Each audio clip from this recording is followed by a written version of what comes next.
right? Look, hand goes up. Oh, she see me recording. Gotta be slick. Look at your hands. She looking. I just look at her looking at the icebox.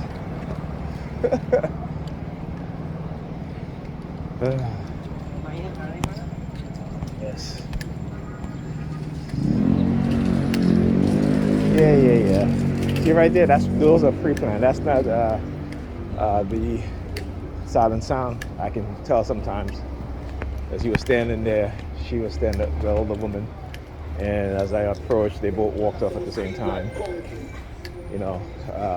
But the way she was looking at me, right? So she was deliberately looking at me in a way in which I know usually they have a blank on look on their face, right? They're usually confused or no facial expression. That is when you know it's the silent sound, right? Microwave radio wave frequency controlling them or taking over their consciousness.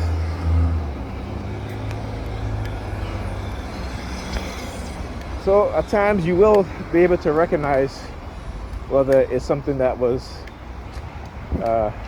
staged or whether it's the silent sound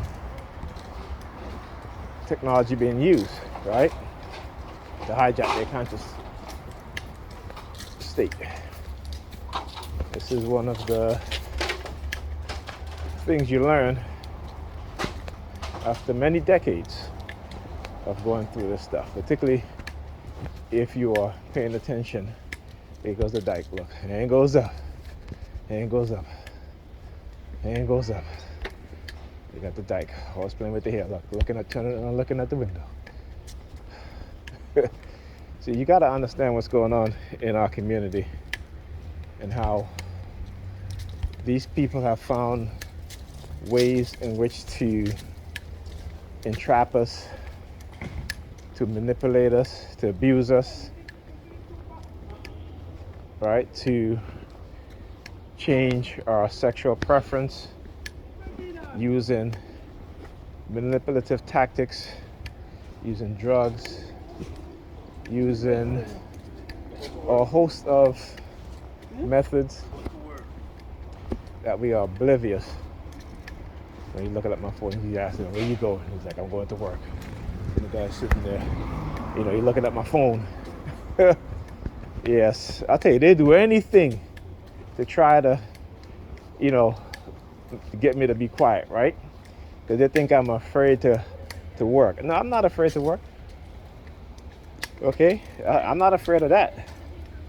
Okay? But when you're being targeted psychologically, when you're being targeted with technology, when you're being damaged physically, as you see I am, he's looking out the window, right? It's very difficult, and particularly when you're being blacklisted and blackmailed. And also lately, since, I remember watching a video, and I think it was I don't know if it was a Kevin Samuels video, but it was talking about, like I say, a person making $46,000 a year, and this was yes, I think that was maybe the night before, and then yesterday I got that phone call about that some jobs stuff, what have you, right? Because it's funny. I told you guys I received a letter from the Social Security. I don't know if it was just the office or the main.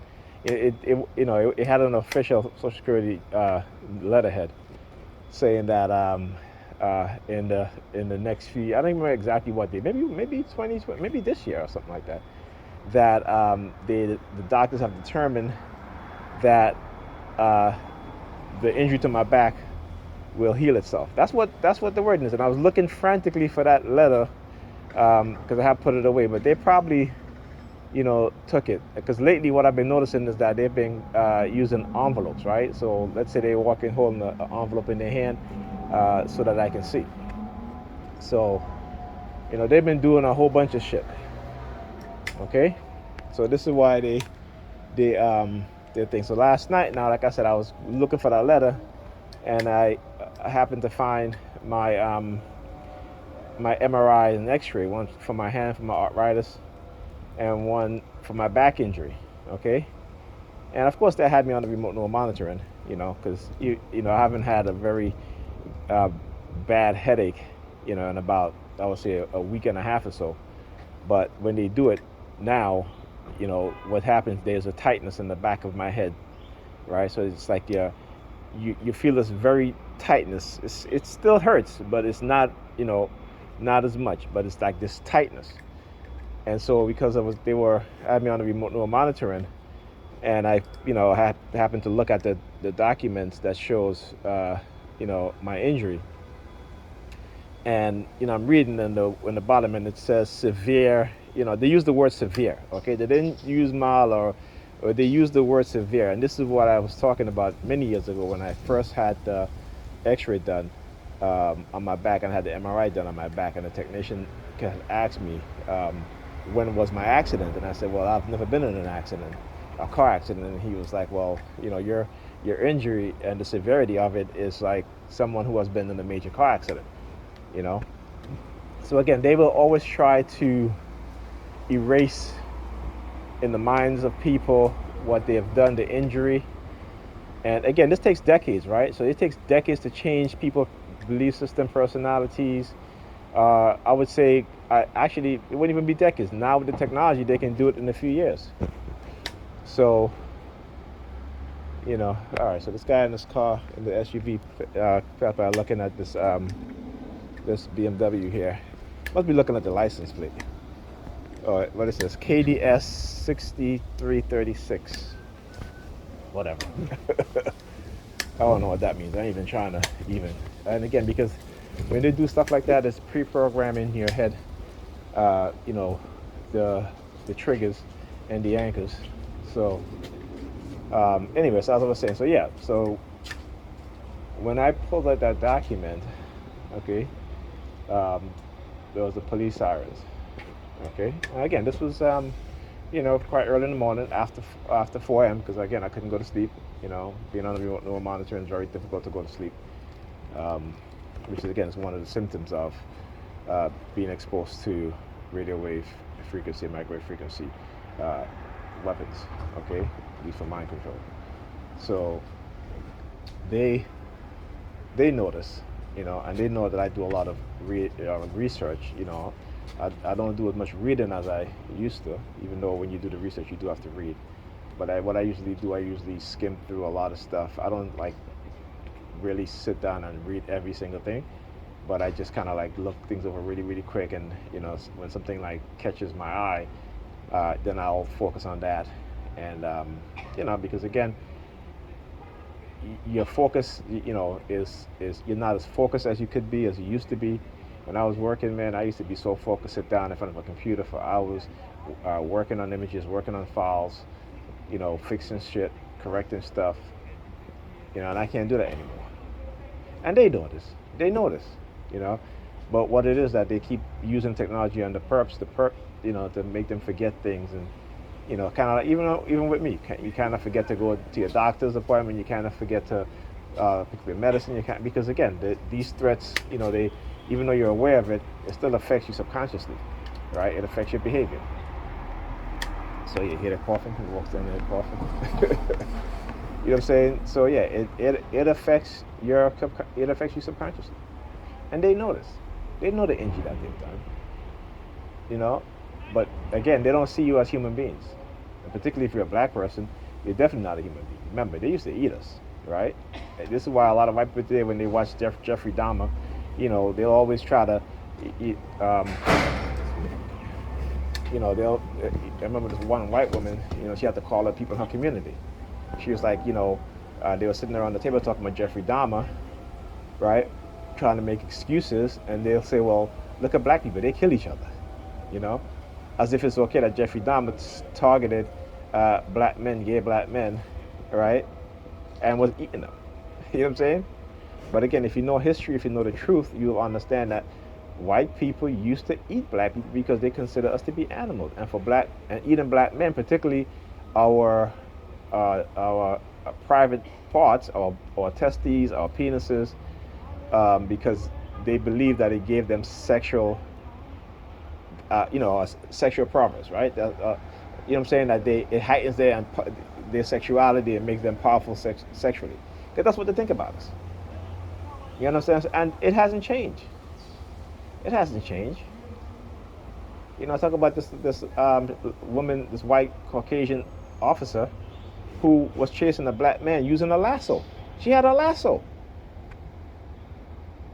Okay, she had like she was looking for cattle, rounding up cattle.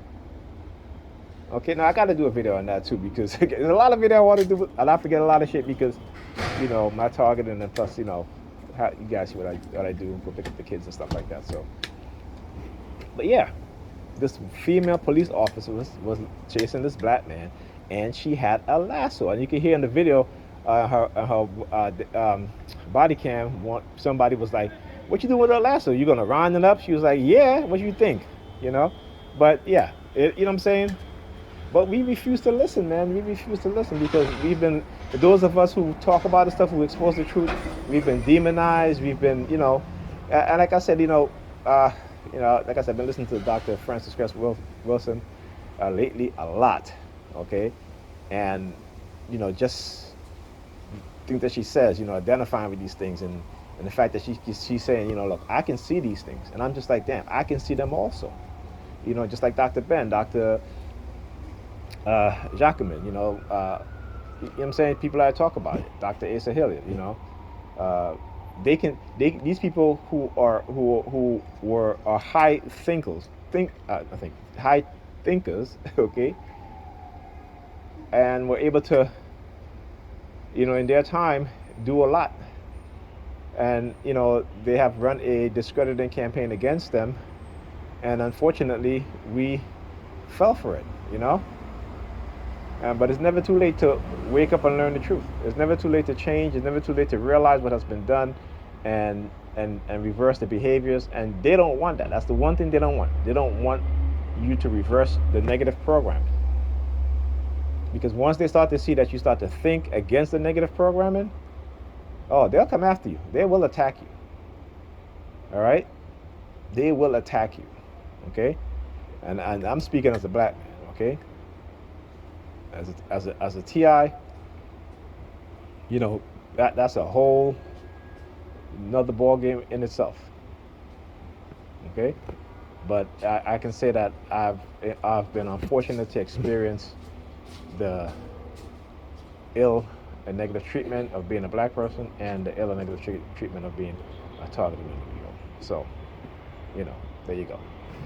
Anyhow, I'll talk to you guys in the next video.